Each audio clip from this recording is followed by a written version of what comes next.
आप देख रहे हो भूतिया हॉरर स्टोरी अलर्ट 33 पर। दोस्तों, आज की कहानी भेजी है हमें अंकित शर्मा जी ने। उन्होंने बताया कि मेरे मित्र के साथ एक ऐसी भूतिया घटना घटित हो जाती है जिसके बारे में आप सुनकर भी चौंकने रह जाओगे। चलिए दोस्तों, हम उन्हीं के नज़रिए से आगे की कहानी सुनते हैं। मेरे मित्र ने सुनाई थी मुझे ये कहानी। उसके घर के सामने वाले मकान में एक हादसा हो गया था। इसी हादसे की पूरी कहानी उसने मुझे बयां की, जो मैं आज आपके सामने रखने जा रहा हूँ। उसने बताया कि मेरे घर के सामने एक परिवार रहता था जिसमें पति पत्नी और उनके 2 बच्चे हैं, और वह सभी बड़े ही खुश रहते थे। लेकिन अचानक से पता नहीं उनको किसकी नज़र लगी कि उसकी वजह से सब कुछ तहस नहस हो गया। एक बार की बात है, वो फैमिली एक आईना खरीद कर अपने घर ले आई। पता नहीं उस आईने में ऐसा क्या था कि कोई उस आईने को देखता तो वह आईने की तरफ खींचा चला जाता था। उस फैमिली में पति का नाम राज, पत्नी का नाम सिमी और उनके बच्चों का नाम राहुल तथा दूसरी का नाम पिंकी था। उस घर में एक काम वाली रोज आया करती थी। एक दिन की बात है, बच्चे स्कूल गए हुए थे, पति अपने ड्यूटी पर गया हुआ था। उसी दिन काम वाली भी काम करने के लिए नहीं आई थी। जिस वक्त काम वाली आई थी उस वक्त सिमी नहाने के लिए बाथरूम में गई हुई थी। आईना जब से ऊपर कमरे में रखा हुआ था। जैसे काम वाली ने प्रवेश किया तो उसने एक आवाज सुनी। वह आवाज उस आईने से आ रही थी। वह आवाज ऐसी थी जैसे मानो कोई गेट के बाहर खड़ा होकर खटखटा रहा हो। दोस्तों, वो डर सी गई। तो जैसे ही काम वाली उसी आईने के पास पहुंची, उसे आईने ने अपने अक्सर नजर आता है। वह थोड़ी देर अपने को अक्स को देखती हुई, लेकिन उस अक्स में थोड़ा बहुत अंतर नजर आ रहा था, जिसे देखकर बहुत हैरान सी हो गई। वह आईने के सामने एकदम नॉर्मल होकर खड़ी थी, लेकिन आईने के अंदर आने वाले अक्सर उसको मुंह बनाकर चढ़ाने लगता था, जिसे देखकर वह थोड़ा सा हैरान हो जाती थी। इतने में उसकी मालकिन नहाकर बाहर निकल आती है और अपनी नौकरानी को आवाज लगाती है, लेकिन उसकी नौकरानी उस अक्स को देखते ही ऐसे हो जाती है जैसे मानो उस आईने ने उसे पकड़ लिया हो। थोड़ी देर बाद अपनी मालकिन की आवाज को जब नौकरानी सुनती है तो तुरंत उसकी नींद टूट सी जाती है। वो जल्द से भागती हुई नीचे मकान मालिक के पास आ जाती है। यहाँ तक सब कुछ नॉर्मल तो रहता है। उसी दिन शाम के बच्चे भी आ जाते हैं और पति भी आ जाता है। इतने में दोबारा से नौकरानी काम करने आती है और उसे उस आईने से फिर से वही आवाज सुनाई पड़ती है, लेकिन इस बार वह बहुत डर जाती है और ऊपर नहीं जाती। वह अपने मालकिन को बताना चाहती है कि उसके आईने में कुछ तो गड़बड़ है, परंतु सबके सामने वो बता नहीं पाती। इसलिए अपने आप को दोबारा से नीचे करके उस आईने के सामने चली जाती है। लेकिन अब जैसे ही वो आईने के सामने खड़ी होती है, आईना वाला अक्स का एक चाकू उठाता है और अपने गर्दन पर चलाने लगता है। उधर असली वाली नौकरानी भी बिल्कुल वैसा ही करती है जैसा आईने के अंदर हो रहा था। अक्स करता ही वैसे ही वो करती है और वह चाकू अपनी गर्दन पर चलाने लगती है, जिसके वो उसकी मौत हो जाती है। दोस्तों, इस तरह से किसी को पता नहीं चलता है कि उसकी मौत किस तरह से हुई है। सभी को यही लगता है कि उसने आत्महत्या करी है। परिवार के सभी सदस्य बहुत दुखी होते हैं। इसके कुछ दिन बीत जाने के बाद पिंकी उस आईने के सामने जाकर खेलने लगती है कि अचानक से पिंकी का उस अक्स के उसे गायब कर देता है। पिंकी को ये बात समझ में नहीं आती और वह बहुत व्यथित हो जाती है। इस पर तुरंत पिंकी भागती हुई मम्मी के पास जाती है और अपनी मम्मी को सब कुछ बताती है कि आईने में मेरी सभी अचानक से गायब हो गई।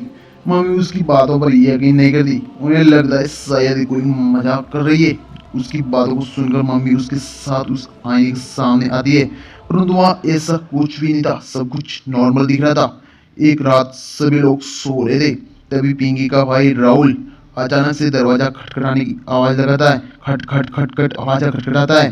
पहले तो वो समझ आया कि बाहर से दरवाजे पर कोई खड़ा है, इसलिए वो दरवाजे की तरफ जाता है और दरवाजा खोलकर देखता है कि बाहर कोई भी दिखाई नहीं देता। लेकिन तभी अचानक से आवाज फिर से आने लगी है। इस बार उसे आवाज ऊपर से वाले कमरे से आती हुई सुनाई पड़ती है और तभी वो उस कमरे में जाता है। पहले तो वो चारों तरफ देखता है कि उस कमरे के अंदर बैठा तो नहीं है कोई। फिर उसे एहसास होता है कि वहां पर कोई भी नहीं है। फिर आवाज से आ रही होती है। वो अपना भ्रम समझकर नीचे जाने वाला था कि आवाज फिर से आने लगती खट खट खट खट की, और जैसे ही पीछे पलट कर देखता है तो उसे मालूम पड़ता है कि आवाज उस आईने से आ रही है और जैसे ही आईने के सामने जाता है तभी आईने में से दो हाथ बाहर निकलते हैं और राहुल की गर्दन की तरफ आगे बढ़ते हैं। इतने में राहुल की आंखें खुल जाती है और मम्मी को चिल्लाते हुए मम्मी मम्मी चिल्लाते हुए वो बोल पड़ता है। दोस्तों उसके इस तरह जागते हुए देखकर राहुल के मम्मी पापा तुरंत भाग जाते हैं और पूछते हैं कि बेटा क्या हो गया राहुल। पसीने से लथपथ डरा हुआ अपने बेड पर पड़ा हुआ था। इसी दौरान वह सारी घटना अपने मम्मी पापा को बताता है। वह दोनों इसका एक सपना समझकर ज्यादा विश्वास नहीं करते हैं और उससे सो जाने के लिए कहते हैं। अगली सुबह उसके मम्मी पापा और उस आईने के सामने जाकर देखते हैं और सोचते हैं कि हमारे बच्चे आईने के सामने जाने से क्यों डर रहे हैं। परंतु उन लोगों के साथ कुछ भी गलत नहीं हुआ था।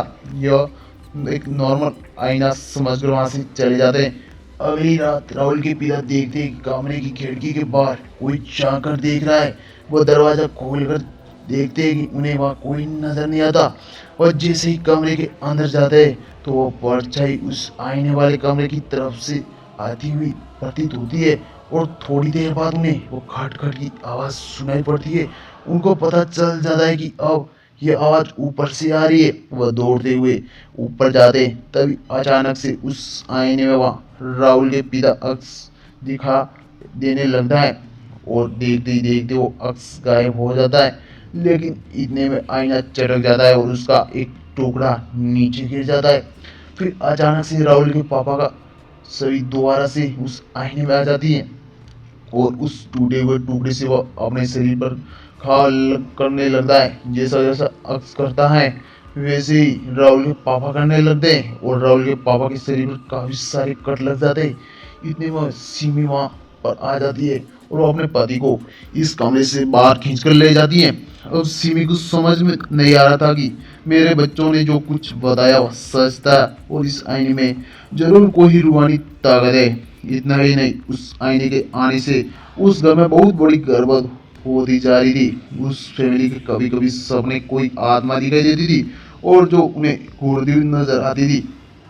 इसके अलावा उस मकान की दीवार पर दरारें आने लगती थी तथा एक काली बिल्ली रोज उन्हें अपने उस कमरे में आती हुई नजर आती थी। कभी घर की लाइट ऑन ऑफ होती, कभी तो टीवी अपने आप चालू हो जाती। ऐसा लगता था जैसे उस घर में कोई और बैठा हुआ है जो इन सब को देख रहा है। इतना सब कुछ होते रहने के बाद उस फैमिली को समझ आ गया कि यह सब कुछ आईने की वजह से हो रहा है। दोस्तों वहीं पर खड़ा हुआ था। कहा जाता है कि इस आईने में रूहानी ताकत थी, बाहर आने की कोशिश कर रही थी और जो कोई भी इस आईने के सामने जाता था वह अपने अंदर खींचने की कोशिश करती थी। और राहुल के पिता तथा ये पूरा परिवार किसी तरह से रूहानी ताकत से बच गया, वरना बहुत बड़ा अनर्थ हो जाता। अब तक पूरी फैमिली कोई दूसरी जगह पर रहती है। दोस्तों आज वो इस घटना को अभी तक नहीं भूल पाए। दोस्तों कैसे भूल पाए, क्योंकि अपने साथ भी ऐसी कोई भी छोटी सी अगर घटना घटित हो जाए तो अपन सालों साल उसे नहीं भूलते, जब तक मरते ही नहीं तब तक। तो दोस्तों इनके परिवार के साथ तो एक बड़ी घटना घटित हुई थी और बेचारी नौकरानी बलि की भेंट चढ़ गई। दोस्तों ऐसी घटना किसी के साथ भी घटित हो सकती है, इसीलिए नया घर लो या कुछ भी नया लो तो सबसे पहले मुहूर्त पुहूर्त निकाला करो, नहीं तो आपके साथ भी ऐसा कुछ हो सकता है। और दोस्तों अगर हुआ भी है तो आप अलर्ट 33 पर जरूर से बताइएगा ताकि अगली कहानी आपकी होगी। चलिए दोस्तों हम फिर से मिलते हैं नई भूतिया हॉरर स्टोरी में।